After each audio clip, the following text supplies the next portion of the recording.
The story begins as we see the great hero fighting against the Demon King. The Demon King tries to crush him with an enormous crater, but the hero picks up a stone from the ground. He launches it with all his might, and despite the difference in size, his stone pushes the crater back and even destroys it. He tells the Demon King it's time to end things, so they charge at each other with their ultimate skills, clashing together as they destroy everything in the area. They are both pushed to their limits, but they fight on, and they end up stabbing each other, resulting in a draw, but the hero is just glad that it's all over. After some time, we see a strange boy named Blade as he enters the Hero Academy. He's excited to live a normal life, wanting to make friends, so he greets everyone around him. He approaches a group of students, introducing himself, but they think he's a bit weird. He meets Kasim and Clay, and the girls Claire and Jessica. He explains he's there to just make friends, so Claire wonders if he wants to be their friend. Blade instantly agrees, excited to have already made 4 friends. At that moment, the number 1 student, Ernest Flaming, appears, wondering about the commotion. She asks Blade who he is, because she's never seen him before. Claire explains he's the new transfer student, but Ernest finds this strange, because the academy only admits aspiring heroes, saying it doesn't normally allow late admissions. Blade says he has no intention of becoming a hero, saying he's just there to make some friends, and this makes Ernest question his resolve, but Blade doesn't care, asking her to show him to the headmaster's office. They enter the office, where Ernest is surprised to see the king instead of the headmaster. She bows before him, but Blade casually walks forward. She asks the king to forgive Blade's rudeness, and the king recognizes her, knowing she is the top student. He informs them that he will be acting as the new headmaster, causing Ernest to fangirl over him, but he asks her to leave, saying he wants to talk to Blade in private. Ernest becomes upset, wondering how Blade is so friendly with the king, but it turns out Blade is the great hero, and the king wants to help him regain his powers. Blade just wants to be an ordinary guy, saying the Demon King is gone, so he is no longer needed, but the king insists on helping him restore his powers, calling him the great hero. At the training area, Ernest is surprised to see Blade, saying they're having an advanced class, but Blade states that he already took the exams for the lower class, and he was told to join them. She accuses him of using underhanded methods to join the advanced class, saying he shouldn't even be in the academy because of his half-hearted resolve, but Blade tells her that he's dead serious about making friends in the school. Blade goes around, introducing himself to everyone, as Ernest shouts at him to listen to her. He tells her he's listening, patting her head, but she draws her sword, telling him not to do this, and she ends up damaging the wall. A girl tells them that the instructor wants them to assemble, as Blade tells her his name. The girl introduces herself as Sophie, and Blade is happy to meet her, as Ernest calls the instructor, saying she wants to test Blade's ability. The instructor informs her that they have something else planned for the day, but she intimidates him, so he ends up accepting her request. They set up a dummy with enchanted armor, and Ernest claims that all advanced students can slice through it. She wants Blade to prove himself to everyone, saying the advanced class is 3 whole levels different. So Blade adjusts his skills accordingly, using a technique to surround his sword with wind, as he unleashes his Dragon Eater skill, which completely shatters the dummy and even destroys the wall. His sword falls apart, and Ernest wonders who he is. He sees everyone in bad shape, realizing that he just blew all of them away, but he still claims to be an ordinary person. During their break, Blade sits with Ernest, and he calls on his friends to sit with them, but they refuse to join him, so he wonders what's wrong. Ernest reveals that the table is reserved for her, saying everyone is scared of her. As Blade gobbles up his food, Ernest takes back what she said about him, but he can't even remember what she said, so he tells her not to bother. He thanks her for helping him out, telling her they're eating together, so he considers her as his friend. This makes her blush, saying she doesn't mind being his friend. That evening, Ernest thinks about Blade, and she is happy because she just made her first friend, but her sword suddenly starts shaking. In a flashback, we see a young Ernest as she approaches the demon sword. A voice orders her to surrender herself, and she touches the sword, causing her hair to turn red, and since then, she has been hearing voices in her head, ordering her to destroy everything. She has a duel with a boy named Leonard, who charges at her with his lance, but she easily deflects the attack, sending him flying. It's Sophie's turn to fight her, and she is able to go toe-to-toe with Ernest, but she starts using her fire skill, so she jumps away, admitting defeat. Ernest is about to fight Blade, but she feels a strange energy, causing her to collapse. Blade takes her to the infirmary, where the doctor informs him that Ernest has a curse, so there isn't anything she can do for her. Ernest regains consciousness, unable to remember what happened, so she wonders if she did something awful. Blade tells her that she just fell unconscious, and the doctor advises her to rest longer, but she quickly gets back up, wanting to leave right away. The doctor is against this, but Blade volunteers to look after her, so he carries her around, but she starts walking on her own as they see the other students, and she tells him not to tell the other students about her condition. Blade browses the Academy's database, and he learns about the demon sword called Asmodeus, so he approaches Ernest, telling her he knows about her sword's secret. We learn that Asmodeus grants the owner tremendous power, but it has a will of its own. Ernest reveals that she saw the sword under her family's custody, and she laid her hands on it when she was 6 years old, causing the demon's will to flow into her. She's been resisting the urge to destroy everything, and Blade suggests getting Asmodeus to acknowledge her as its owner, but she's afraid that the demon will come to life if she fails. But Blade assures her he will cut it down if that happens. So that evening, she implores Asmodeus to form a pact with her, challenging it to test her strength. A pillar of fire surrounds her, and Asmodeus appears before her. As they prepare to fight, a demon emerges from the pillar of fire, wanting to destroy everything, but Blade easily takes it out. Ernest feels assured that Blade is there to back her up, and she brings out her sword, charging at Asmodeus as he breaks his seal, unleashing an energy beam. Their powers collide, and the pillar of fire suddenly disappears, as Ernest comes out on top. Blade catches her as she falls, and they are both happy that she made it back. The next day, Blade has a duel with 2 students, and he defeats them without even lifting a finger. Ernest tells him to at least draw his sword, saying he should respect his opponents. She asks Blade to look after Sophie, and she reveals that Sophie is always alone, but she obeys any command she's given. Sophie doesn't take any spontaneous action, but since she introduced herself to Blade, Ernest thinks he will be able to handle her. Blade approaches Sophie, saying he wants to help her with her training, but Sophie reveals that she was only taught to use her fists. Blade wants to teach her how to use a sword, and she tries wielding it, but she can't even cut through the dummy. He teaches her how to use the sword as an extension of her body, and he demonstrates it, cutting through the dummy with ease. She quickly gets the hang of it, wondering if she will be able to beat Ernest, but Blade tells her that getting to her level won't be easy. She throws the sword, taking Blade down with her hands, and she tells him that her body is stronger. She wants Blade to teach her something else, and the next day, the king asks him about his life in school. Blade tells him that he made some friends, mentioning Sophie as one of them. The king says that Sophie is strong, but she is still incomplete, saying she was created with the goal to surpass him. He tells Blade about the artificial Great Hero Project, where an organization took a human that showed aptitude and tried to artificially manifest the Great Hero's powers. He adds that they cloned the human multiple times so that they could perform countless experiments. The king reveals that Sophie's real name is Sophie-Tia Femto, and she is the 12th clone of the human named Sophie-Tia. She was treated as an object while she was being experimented on, making Blade upset, but the king tells him not to worry because he already put an end to that organization. Blade realizes that Sophie has been robbed of a normal life, blaming himself for what happened to her, so he wants to help her get a normal life, but he doesn't even know what it's like to be ordinary, so he approaches the doctor, asking her what a normal life is, and she tells him it has something to do with youth. He then asks Leonard about the meaning of youth, and the first thing that comes into his mind is love. He approaches Jessica and Claire, asking them about what people do when they're in love, and Claire tells him that lovers go on dates together. Blade visits Ernest, asking her what a date is, and she tells him what lovers do during dates, but she thinks it's too early for them to go on a date. He quickly dashes off, saying he's off on a date, as Ernest wonders who he will be dating. Blade barges into the girls' dressing room, asking a naked Sophie to have a date with him, and she agrees to this. Later, we see Blade's friends spying on him as he meets up with Sophie, who knows nothing about dates.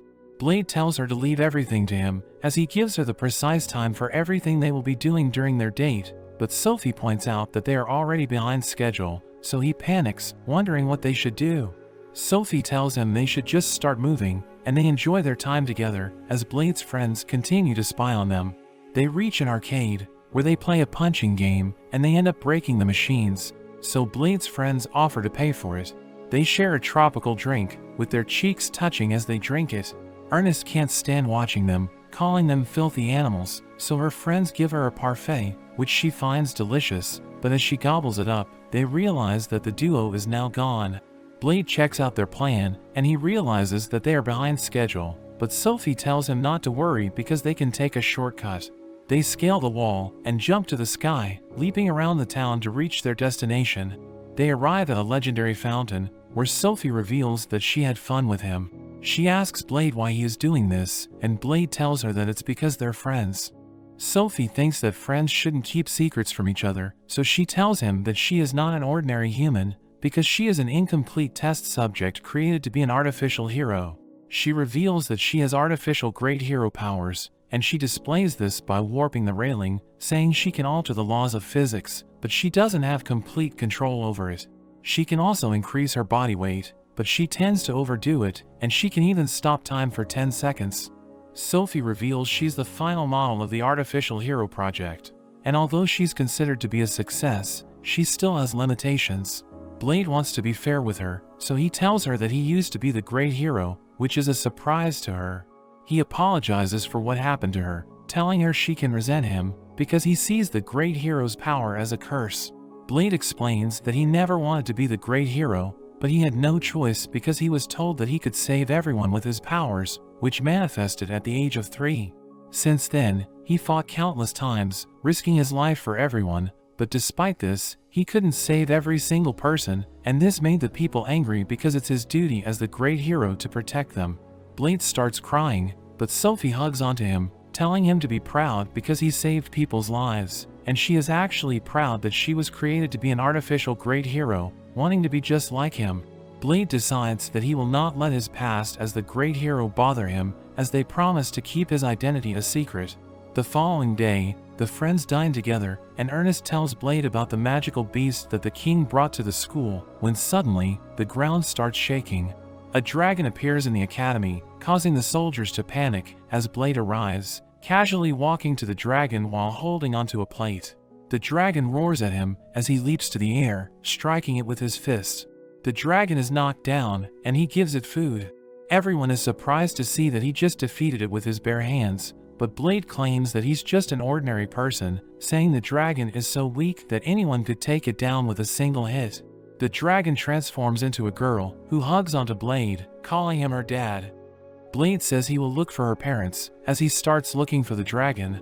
But Sophie tells him she saw it transform, and the girl's true form is the dragon, making him surprised. The girl wants to play with him, as she continues to call him her dad, and Blade wonders what he should do. That evening, Blade helps the girl take a bath, and we learn that he named her Ku. Ernest enters the bathroom, and she is surprised to see him taking a bath. Blade asks her if she learned anything, and she tells him that magical beasts, including dragons, seek out strength. Its flesh may perish if it is defeated, but its soul will remain, and it will take the form of the stronger being that defeated it. Blade wonders if a dragon can take a human form if a human defeats it, asking her if Ku was defeated by a human during her past life. Ernest asks him if he named the girl Ku, and the girl reveals herself, saying she likes her name. Ernest becomes upset, calling Blade a pervert, as she stomps on his face before leaving the room. The next day, Ernest stares at Blade as he feeds Ku. Ku reveals that she can feed herself, but she wants to be fed by Blade because it makes the food taste better. Claire wants to feed her, but Ku refuses, saying she won't be friends with weaklings. She wants Blade to only pay attention to her, demanding that he give her good morning smooches and feed her meals. She tells Blade that he spends too much time staring at the bodies of women, saying it's unacceptable, and this surprises his friends. They ask him if he was staring at them, but he tells them that he has no idea what they're talking about. They all think he's guilty, so they start seeing him as trash, leaving him out during their training sessions. Blade sees Ku walking around the training area, so he calls out to her, and she joins him in the area. At that moment, his friends approach him, asking him to teach them because they just joined the advanced class. Jessica wants to specialize in espionage, which is Sophie's specialty, so Blade tells her to train with Sophie. They are about to begin their training, but Ku suddenly disappears, as Blade wonders where she went.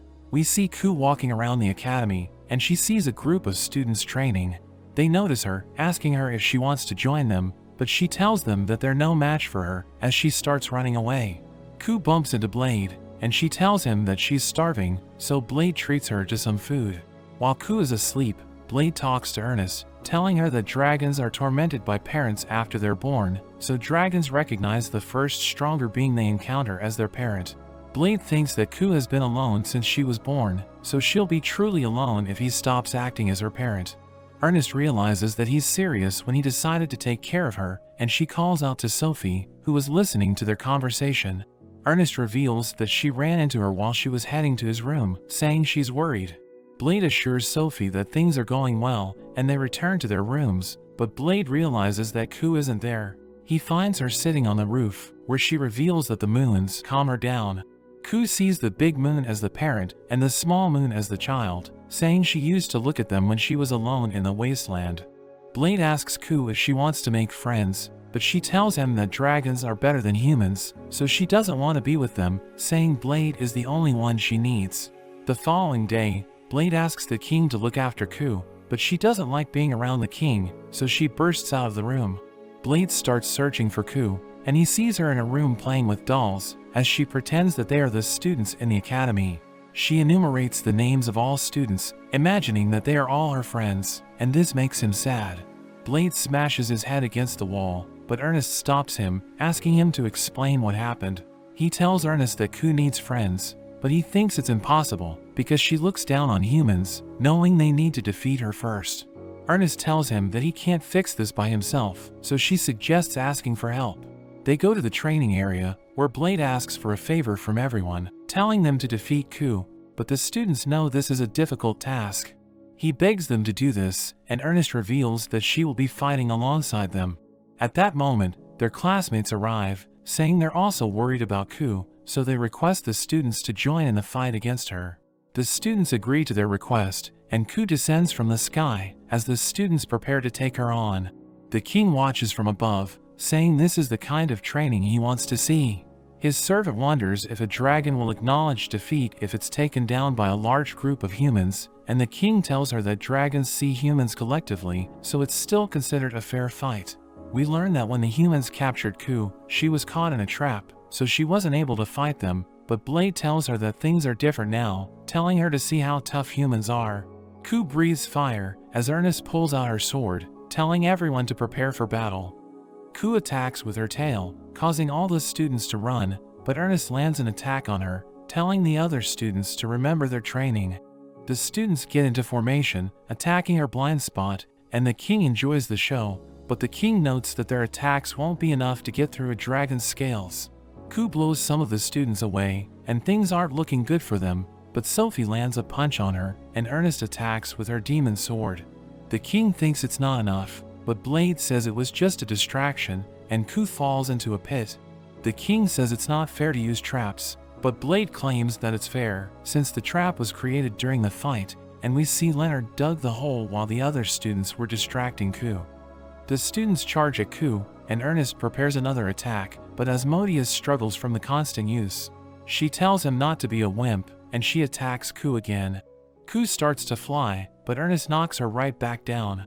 Sophie uses her gravity manipulation, delivering a decisive blow, and Blade tells Ernest to end it. Asmodeus has had enough, but she charges up all her power, and the other students all join hands, giving her all their power. Ernest creates an enormous flame, and she delivers the finishing blow. Ku turns back to her human form, and she starts to cry thinking that she's weak. But Blade tells her it's not that she's weak, but that humans are strong, so she should be friends with them. She asks them all to become friends, and they all happily agree. A few days later, we see them all having lunch together, and the girls take turns playing with Ku, finding her adorable. Blade notices that Ernest seems different, and his friends start to panic. They try to pretend there's nothing wrong, but Blade points out that Ernest seems to have gotten fat. She is devastated hearing this, and she runs off saying they are done, but Blade doesn't know what he did wrong. 3 days later, Blade is depressed, because Ernest has locked herself in her room. He worries that they are no longer friends, so he wants to apologize to her, but his friends mention he doesn't even know why Ernest is mad at him, so he will only make her more angry.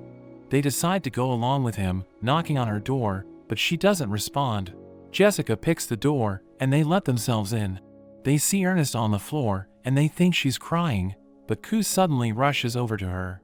They turn on the lights, and we see Ernest is actually stuffing herself with sweets. She explains that ever since the fight against Ku, she started getting hungry all the time, and she ended up getting hooked on desserts.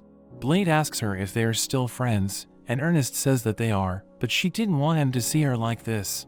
Blade is relieved hearing this, and he prepares to leave, but the girls drag him back, saying they need to help Ernest.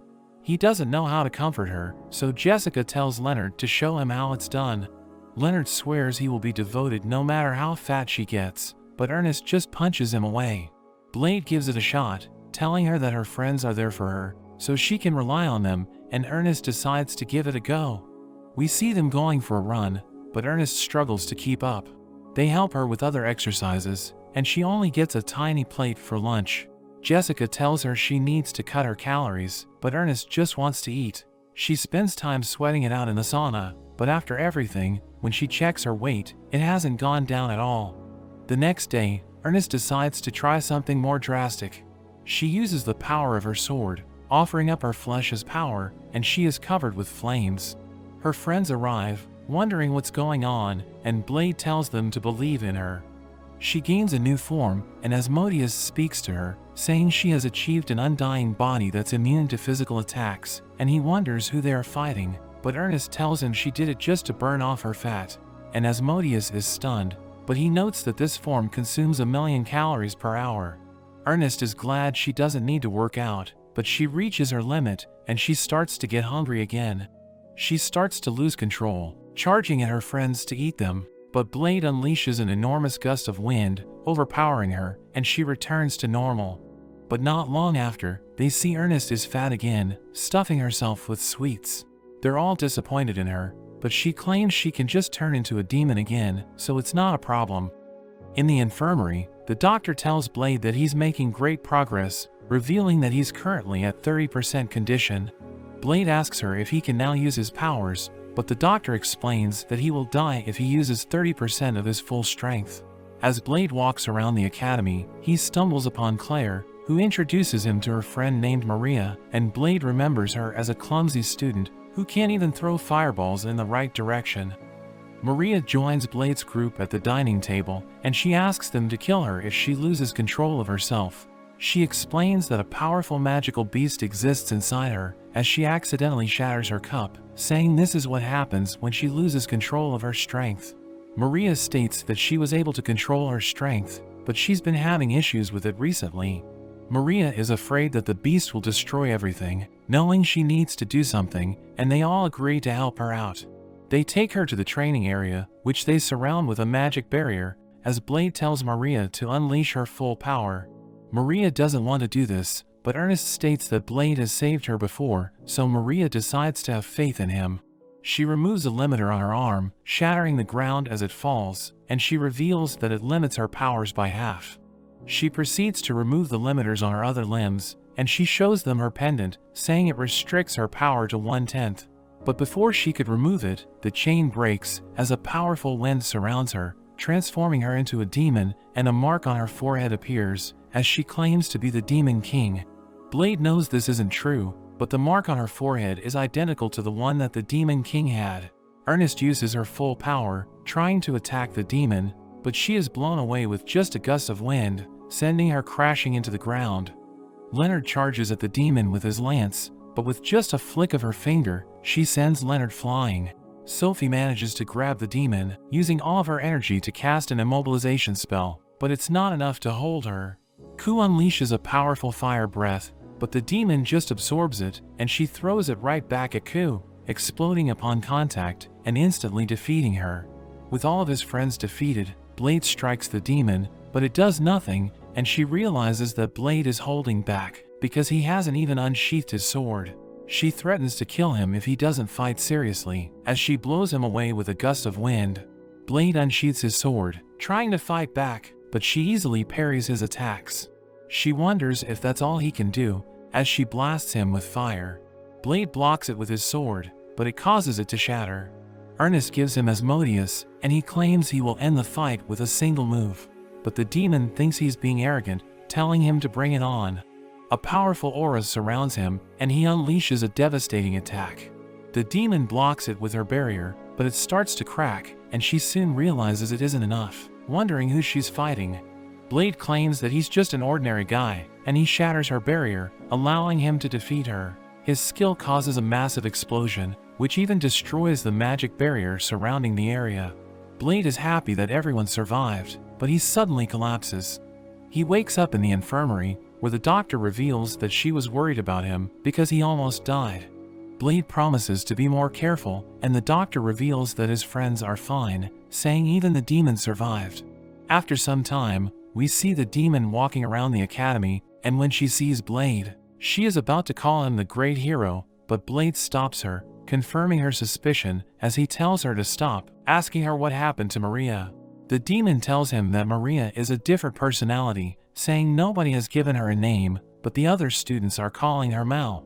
The king reveals that he was the one who welcomed Maria into the school, knowing about her identity. He explains that her deceased mother was human, and his father's fate is unknown, but they all know him as the Demon King. Blade's group observes Mel as she interacts with the students, but they wonder if it's okay to leave her like this, thinking she is dangerous. Ernest states that the king decided to let her go free, and Mel reveals that her powers are restrained by the pendant, saying she will abide by the school's rules as an ordinary student. Mel leaves with the other students as the group talks about Maria, wondering if they'll be able to see her again. That evening, Mel visits Blade in his room, inviting him on a date. She grabs onto him, and they fly together, as Mel reveals that she gained self-awareness 5 years ago, but she now considers herself a lady. Mel takes him to the roof, where she reveals that she stayed at the school because of him, saying she has become attached to him because of his powers.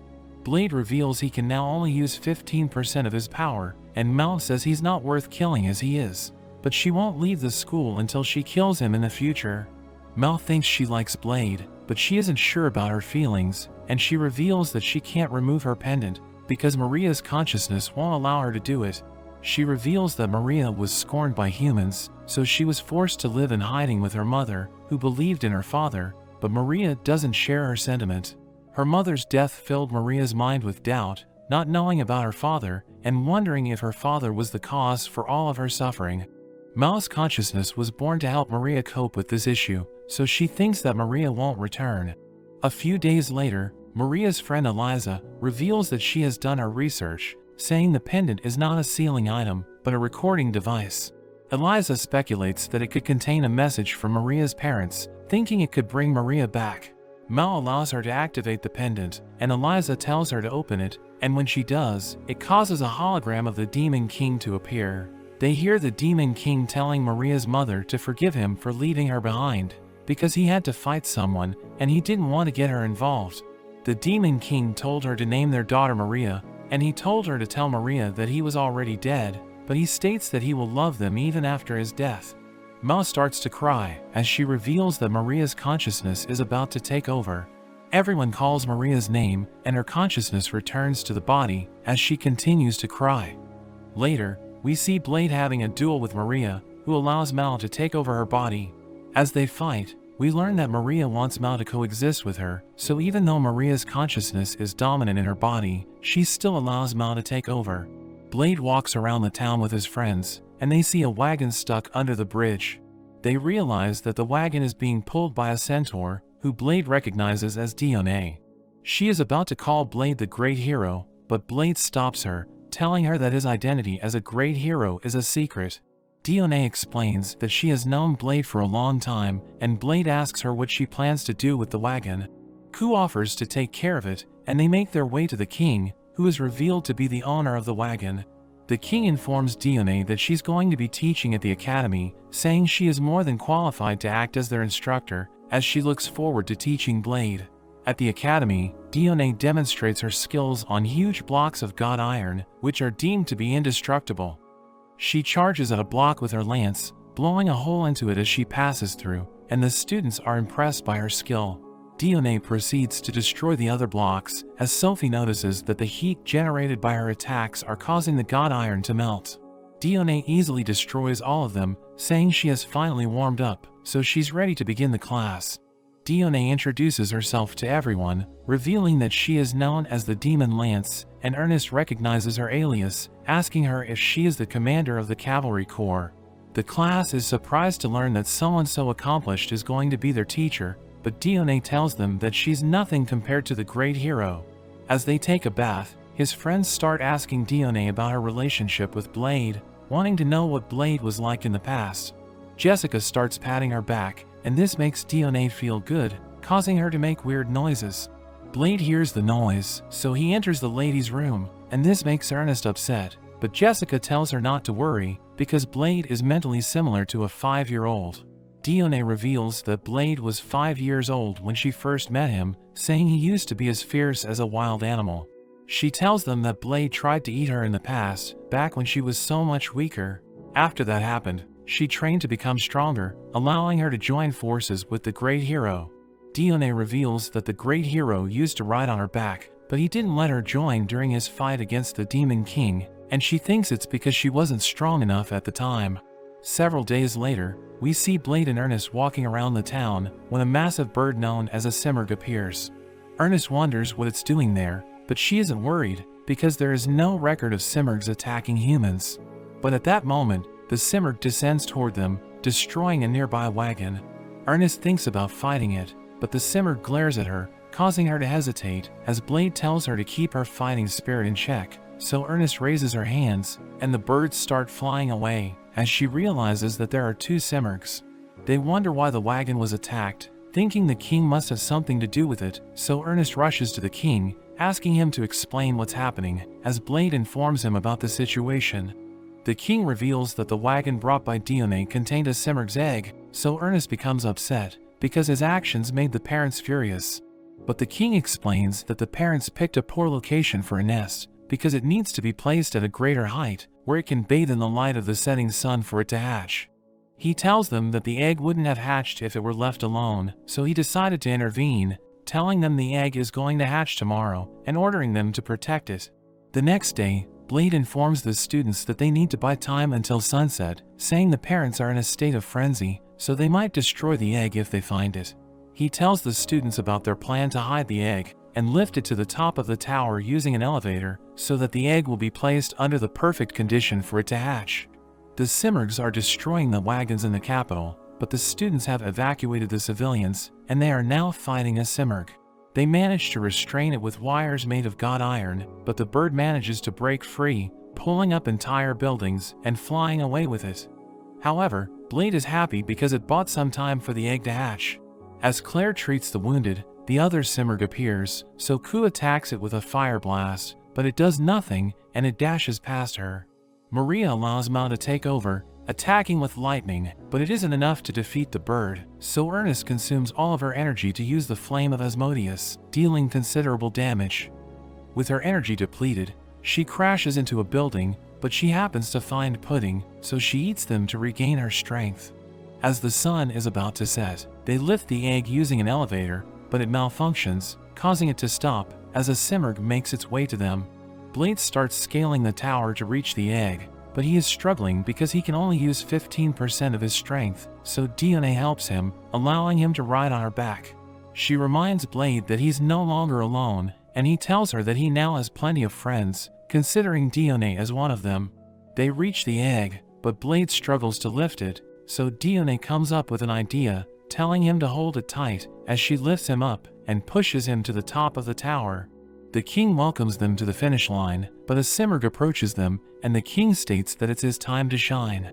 He tells the simurgh that his name is Gilgamesh Soulmaker, saying he is about to pay it back with new life, as his assistant explains that a simurgh once saved his life, and he is doing this to repay his debt. However, the simurgh appears to be angry, and it flicks the king away, causing him to bounce off the egg. The egg is pushed to the side, so Blade struggles to save it. At that moment, Sophie suddenly appears, and she uses her powers to stop time for 5 seconds, giving Blade the time to use his Dragon Eater skill, which summons wind dragons to defeat the simurgh. Sophie and Blade are now exhausted, as the egg hatches, revealing twin simurghs. The babies stare at Blade, recognizing him as their parent, and Blade wonders what he's supposed to do with them. Many days later, Blade and Ernest try flying on the Simurgs. Ernest panics because of its erratic movements, and we see the parents living in peace with everyone. Ku flies with them as Blade reveals how happy he is, knowing he has made more friends. On a dark and gloomy day, we see Blade as he walks through the academy hall with a bloodied sword. The other students confront him, but he cuts them all down in an instant. He reaches Sophie, and she reveals she has always wondered what would happen if she went all out against him. She uses her power to freeze time, landing multiple simultaneous attacks, but when time resumes, Blade is unaffected. He grabs her by the neck, revealing he protected himself by making his body as hard as adamantium. He plunges his sword into her chest, and she falls to the ground, but Blade suddenly calls out to the king, saying he wants to get out of the illusion. The king appears on a screen, saying it's not an illusion, and he reveals Blade is in a virtual reality, saying it was created by the branch of magic called science. He says that in this world, they are able to fight all out without hurting somebody, so it's the perfect place to train. Blade thinks it's too realistic, and he worries that people could mix up if they are in the virtual world and attack people in the real world. The king adjusts the settings, and he transforms the world into a Candyland, telling Blade it's a fight to the death, and the winner gets to use the virtual reality however they want. We see Leonard charging with his lance, but Ernest takes him out. It seems she is taking full advantage of the virtual world, as she lets her impulses control her. As Blade walks around, he sees Clay fighting against Jessica, and Kasim fighting against Claire. Jessica gets pushed back, and the boys tell them to just give up, because they have never lost against them in a fight. But the girls refuse to give up, and Jessica manages to take out Kasim, while Claire smashes Clay with her mace. Ernest approaches them, and it seems she's after Blade. She charges at him like a psycho, but Blade slashes rapidly, blowing everything away. Blade wakes up, and the king announces that he was the last man standing. Claire and Jessica note that they couldn't even see his attack, and Ernest cries as she reflects on her unhinged behavior, but the king laughs, calling her entertaining. Ernest is not impressed, and Blade starts using the virtual reality machine. The king sees him adding the strongest monsters into the world, and he thinks it would be tough even for the great hero, but Blade ends up plugging the king in instead. The king is terrified as he goes up against all kinds of monsters, and Blade tells the king's assistant to keep reviving him if he dies. Blade enjoys his lunch, and we see that Clay and Kasim are depressed. Ernest wonders what's going on, and Blade tells her how they were beaten by the girls, saying that they probably got complacent with their skills and neglected their training. After lunch, Blade sees a flyer for a new hot spring, and they find Dione digging outside. She welcomes them in, and they all take a relaxing bath together. Blade notices that Ernest is missing, and Jessica thinks she has something against the hot spring, but Ernest appears from behind a rock, revealing she isn't a fan of the mixed bath. We see Clay and Kasim are still depressed, and the girls try to tell them that they just got lucky, but Ernest can see they are just rubbing salt in the wound. Claire apologizes for winning, but this destroys their egos, and they run off in tears. At night, Blade checks up on the two of them, but they think he wouldn't understand since he has never lost. They reveal that they are in love with the two girls, and it's the reason they feel so bad about losing. Ku suddenly bursts in, saying all they need to do is get stronger, because girls like guys that are strong, and she tells them that Blade can train them. Meanwhile, the girls have a girls' night, and Jessica wonders what they should do about Kasim and Clay. Claire suggests throwing a fight against them, but the others think that would only make things worse. Ku suddenly appears, saying that guys like strong women, and she tells them they should get even stronger, but it seems the girls aren't really into them like that. Kasim and Clay undergo Blade's training, and he makes them do all kinds of crazy exercises. The next virtual reality class arrives, and the guys think about confessing to the girls if they win. They prepare to have their rematch, and Blade tells them to begin. As they start to fight, the girls rush at them, but we see the guys have learned how to use their spiritual energy, and they push the girls back. Blade says he helped them recognize it, but it seems the girls are also able to use it, after learning from Ernest. Claire takes Kasim out with her mace, while Jessica freezes Clay, and she finishes him off with lightning. After the fight, the guys thank them for not going easy, and they swear to get even stronger. Kasim wonders about Jessica's ice and lightning attacks, and she reveals she learned them thanks to Sophie and Maria. Clay thinks they were ganged up on, but Ernest steps forward, saying they had training from Blade. She goes on to ask them why they need to be stronger than the person they like, saying it's a ridiculous requirement, because she knows she will never be stronger than Blade. The girls discover a robot, and they wonder what it's doing there, when it suddenly activates, displaying a picture of Blade. We see Blade meditating, when Ku lunges at him, but his aura pushes her back. Ku wonders what he's doing, and Blade tells her he was storing up his power so that he can use more than 15% at a time. At that moment, the girls arrive with the robot, telling him that it's been looking for him, but he suddenly pulls out his sword, instantly destroying it with his Dragon Eater skill. His sword breaks as he comments that his meditation worked, because he isn't exhausted after using the skill. Ernest asks him why he destroyed the robot, so Blade tells her that they need to destroy it, calling it a guardian. As they talk, the robot scans Ernest's body, and it performs a system update. The next day, the robot is back, but has taken the form of a girl, revealing that she designed the form to arouse Blade's protective instincts. Blade asks her who she is, but she prepares to attack him, so he strikes first, sending her crashing into the wall. Ernest beats him for attacking a girl, wondering what he's thinking, but Blade tells her not to worry. After some time, the girl recovers, and Blade wants to destroy her right away, but Ernest stops him, saying the girl isn't dangerous. However, Blade isn't convinced, knowing how dangerous guardians can be.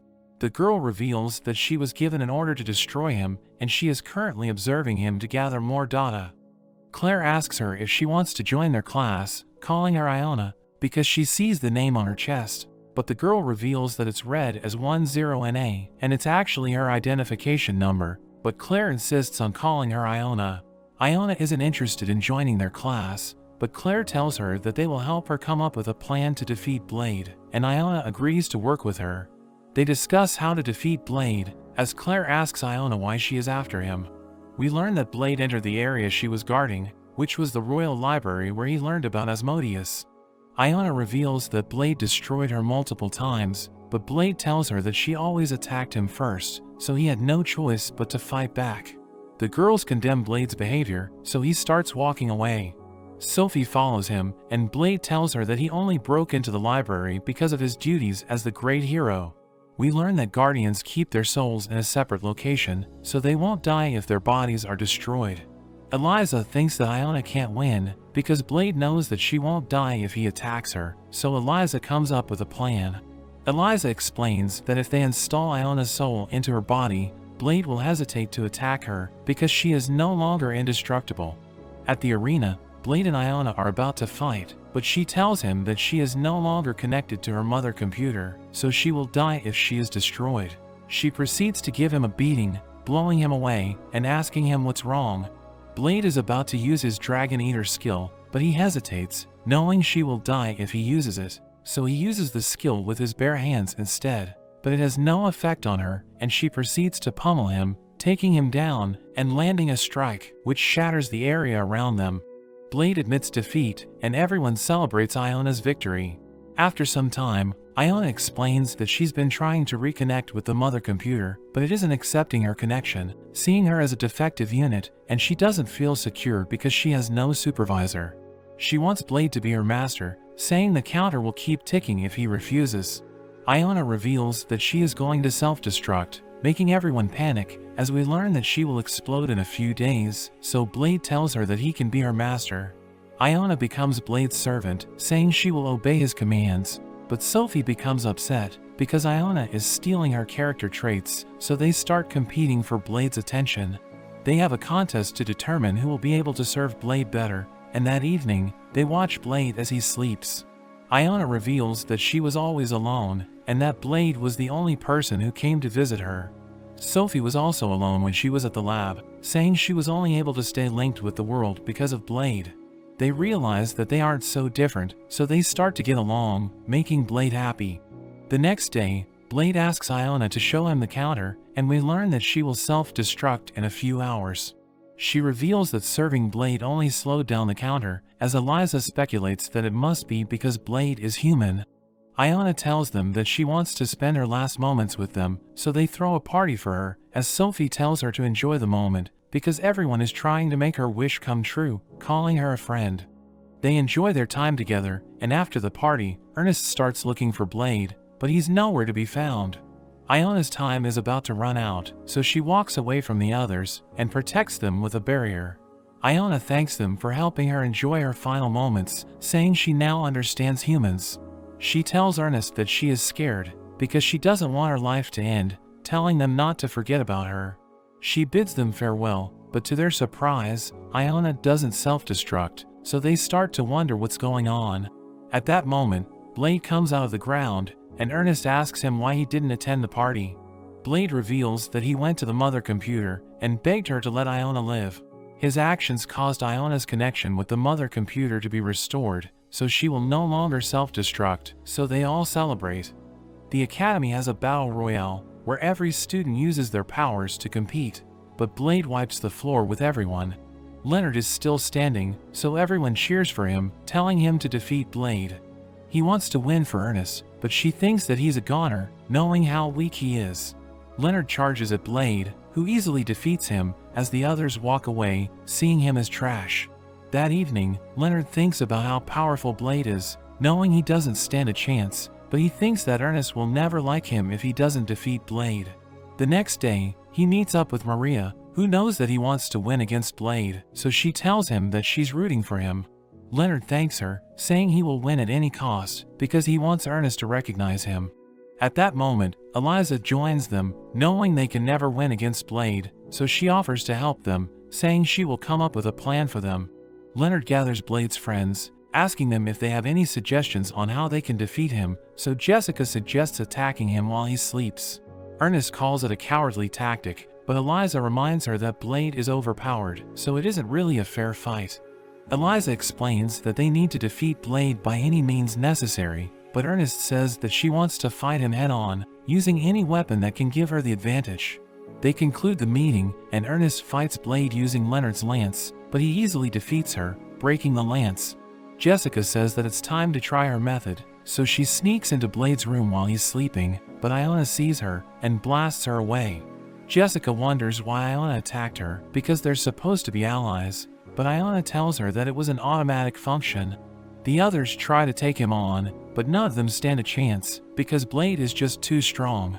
Ernest even tries to win in the game of rock paper scissors, but she keeps on losing, and she ends up breaking her wrist.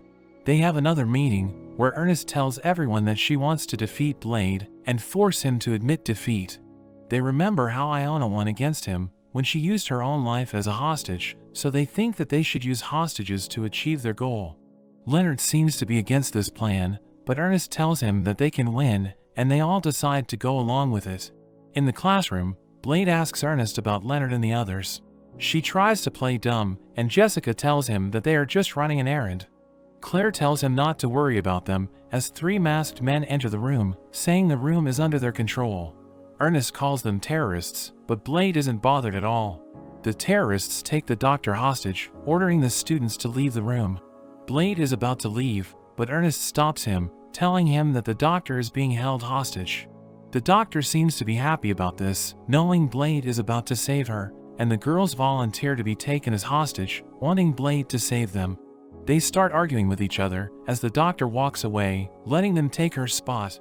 Ernest has been chosen as the hostage, but Blade doesn't even know what a hostage is, so he asks Ku to explain it. But Ku tells him that a hostage is a food, and this just makes him confused.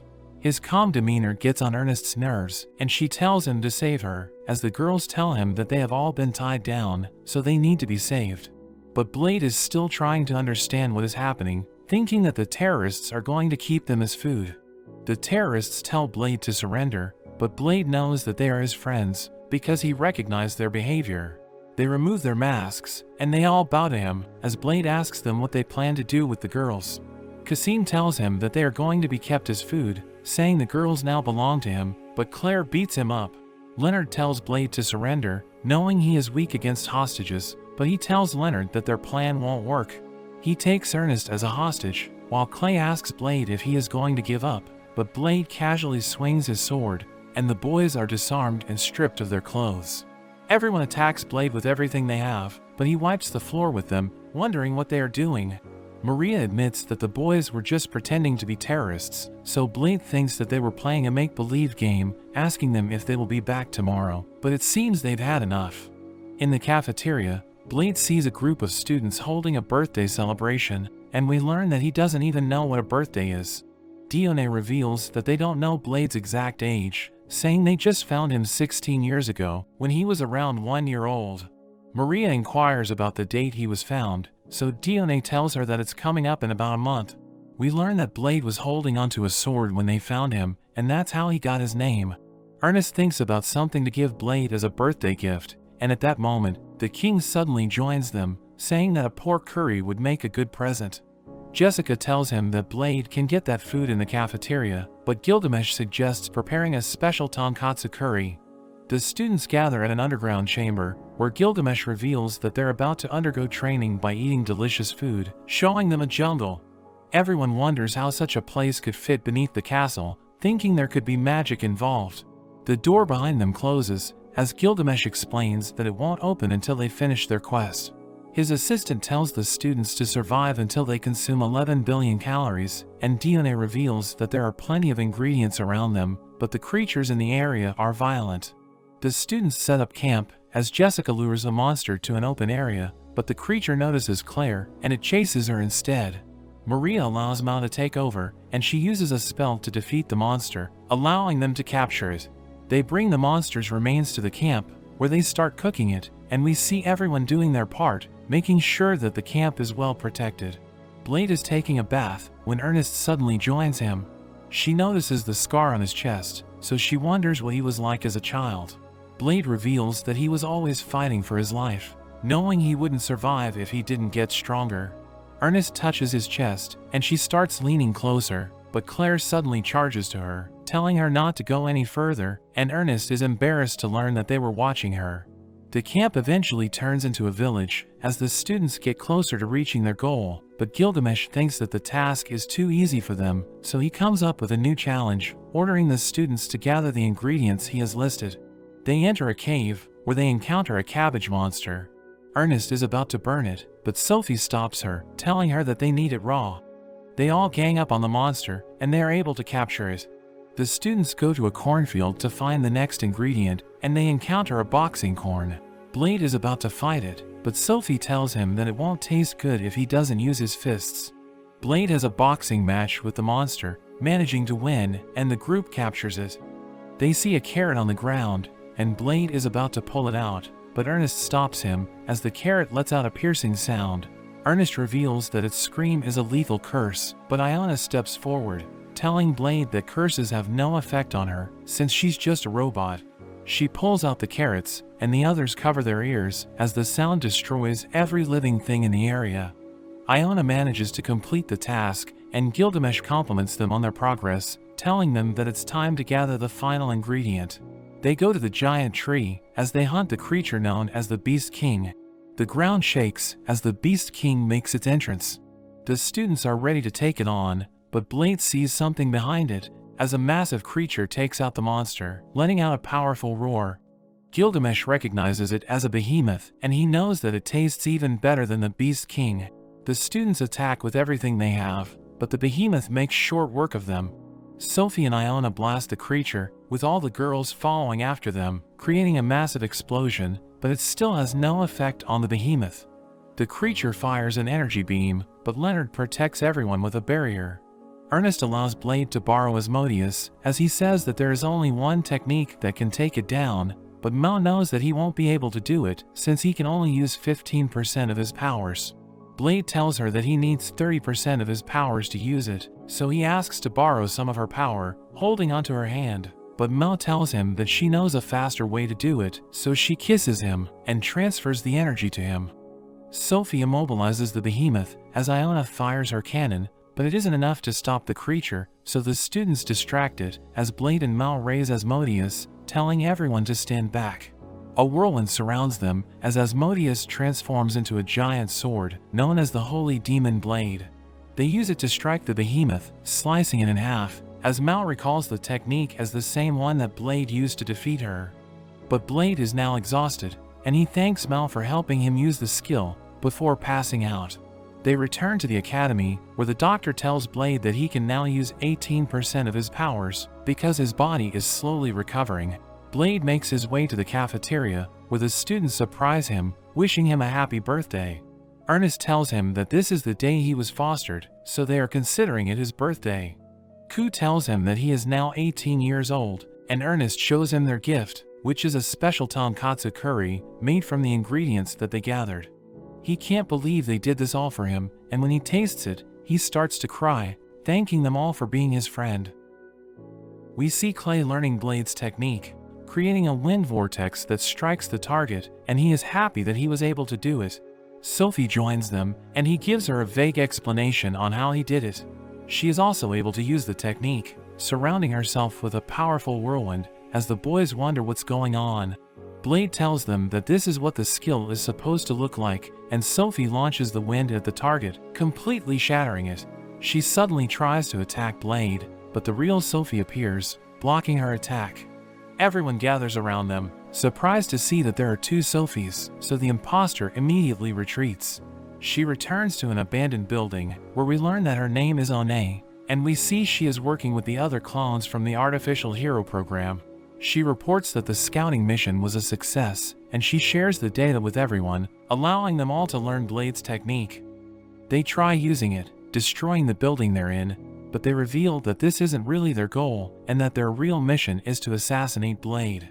Jessica tries out Eliza's invention, launching fire at the target, and everyone is impressed to see this, but Blade thinks that it's nothing special, so Eliza becomes upset, reminding him that they're not as strong as him. At that moment, one of the clones appear, and Blade asks her what she wants to learn.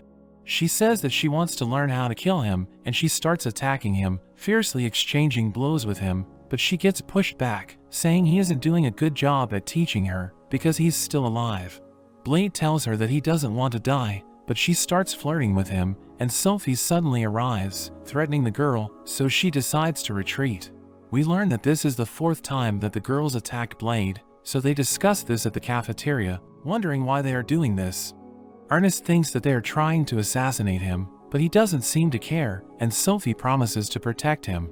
At their hideout, the girls gather before their leader, who wants them to prove that they can surpass the great hero, because that's the reason why they were created.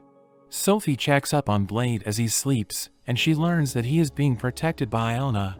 She tells Sophie not to worry, because she will stay by his side, so Sophie goes outside, where she encounters One. She tells One that the girls should give up, because they can't kill Blade, but One tells her that they were given orders, and surpassing the great hero is the only purpose of their lives. Sophie knows that they were modified after the hero project was abandoned, thinking it must have had some impact on their bodies, and One confirms this, saying that lifespans have been shortened. Sophie tries to convince her to abandon the mission, but she says that their order is absolute, and she charges at Sophie, who blocks her attack, pushing her back and knocking her down. Sophie is about to finish her off, but she hesitates, and she allows One to walk away, as she tells Sophie that they will be waiting for her. We see Blade with his friends in the VR world, as he comments that Sophie looks tiny, but the girl tells him that her name is Senku. This makes them realize that the girls have names, and Eliza knows that Senku is an ancient lost word which means number 5. She proceeds to attack Blade, knocking him down, and continuing to pummel him while he's on the ground. He ends up dying, but he wakes back up in the real world, and Eliza reveals that Senku is happy that she was able to defeat him, thinking it should have been enough to convince her that Blade is now dead. However, Senku realizes that she has been tricked, so she hunts him down, and another girl joins in, wanting to take him down. He lures them to another building, where Ernest has gathered the mages, who fire at the girls, but one of them continues to dash forward, but Ernest blasts her away. However, Senku immediately follows up, catching Ernest by surprise, so Blade uses magic to knock her back. Ernest is surprised that he can use magic, but the girls get back up, combining their powers to create a black hole, which destroys everything in the area. Blade thinks that it will only last for 10 seconds, but even though the girls are now exhausted, the black hole still remains.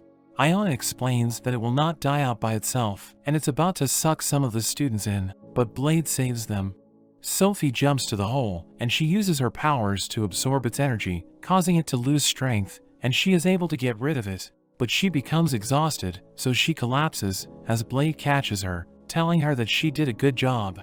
That evening, Sophie regains consciousness, and she wonders if there were any casualties. Blade tells her that only a few people were injured, but Claire has already healed them, so there is nothing to worry about. He asks Sophie about the girls, and she reveals that they were also part of the Hero Project, but they underwent further modifications. She reminds him that she was rescued by Gilgamesh, saying the girls didn't have anyone to help them, so her fate was different. Blade says that he wants to be friends with the girls, suggesting they could all enroll at the school. But Sophie knows that this can't happen, because their sole purpose in life is to defeat him, and she reveals that they underwent neural modifications, so they have no choice but to obey their orders. We see Blade and his friends confronting the king, as we learn that Sophie has withdrawn from the academy. Ernest wonders why Gilgamesh didn't stop her, but he says that it's not up to him to decide. Blade thinks she must be looking for her sisters, and Ernest insists on bringing her back. Jessica thinks they should start by looking for the girls' hideouts, but Gilgamesh tells them to think about why Sophie chose to go alone. He notes that the only way to stop the sisters is by killing them, so Sophie must not want them to get their hands dirty. Ernest thinks there must be another way, and the king tells them to think carefully before deciding what to do. Blade decides to go after her anyway, with Ku and Iona wanting to help Sophie as well. Mal also decides to go with them, and as they prepare to head off, they see the rest of their friends are already ready to go, and they even call them late. We see Sophie at one of the hideouts, but it's already empty, and Ernest catches up to her. Sophie tells her to let her go alone, but Ernest insists they can help her. Sophie goes on to explain the Great Hero Project to her friends, explaining that she and her sisters were created to surpass the Great Hero. The program was supposedly shut down, but someone stole the research and samples, leading to the release of her sisters. Ernest is confused why they are after Blade when they should be after the Great Hero, but she thinks that they must just be using him to test their power, and Blade just plays along. Sophie feels guilty for being the only one of them to have a normal life, so she wants to protect them all and make things right, even if it costs her her life. But Ernest suddenly hits her, telling her she can rely on her friends. Sophie thinks it will be hard to save them since they are forced to obey their orders, and the modifications to their bodies mean that they don't have much time left to live. But Blade tells her to believe in him, and he asks everyone for their help. Meanwhile, we see the sisters in another hideout, and they are reminded of their goal to kill Blade. They find a letter outside, and it's an invitation to challenge Blade. At the academy arena, Blade waits for the sisters to show up. Ernest wonders if they will take the bait, but Sophie is confident because she would accept if it was up to her. The sisters end up showing up, and they tell Blade they are about to kill him. We hear Eliza reminding him of their plan, and we learn he must fight alone because the sisters will just run if anyone else joins in.